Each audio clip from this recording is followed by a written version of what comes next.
Electronic voting machine അഥവാ EVM നിരോധിക്കണമെന്ന ആവശ്യം ശക്തമായി ഉയർത്തിക്കൊണ്ട് ഇന്ത്യ മുന്നണി കേന്ദ്ര സർക്കാരിനെയും തെരഞ്ഞെടുപ്പ് കമ്മീഷനെയും കടുത്ത ഭാഷയിലാണ് വിമർശിച്ചുകൊണ്ടിരിക്കുന്നത്.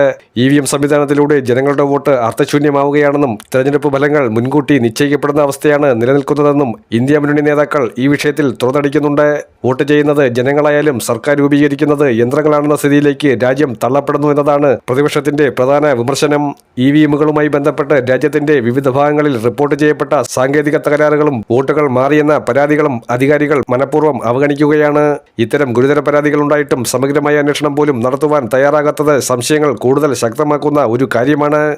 EVM നിരോധന ആവശ്യം സുപ്രീം കോടതിയിൽ അതിശക്തമായ വാദത്തിന് കപിൽ സിബലിന്റെ നേതൃത്വത്തിൽ നേതാക്കന്മാർ ഇപ്പോൾ തയ്യാറായി നിൽക്കുന്നുണ്ട്. തെരഞ്ഞെടുപ്പ് സംവിധാനത്തിലെ അഴിമതിയും അപാകതകളും നിയമപരമായി ചോദ്യം ചെയ്യാൻ തന്നെയാണ് കപിൽ സിബലിന്റെ തീരുമാനം. EVM നിരോധിക്കണമെന്ന ഇന്ത്യ മുന്നണിയുടെ ശക്തമായ ആവശ്യം ഇന്ത്യയിലെ തെരഞ്ഞെടുപ്പ് സംവിധാനത്തെക്കുറിച്ചുള്ള ഏറ്റവും വലിയ രാഷ്ട്രീയ ജനാധിപത്യ ചർച്ചകളിൽ ഒന്നായി മാറിക്കഴിഞ്ഞിരിക്കുന്നു.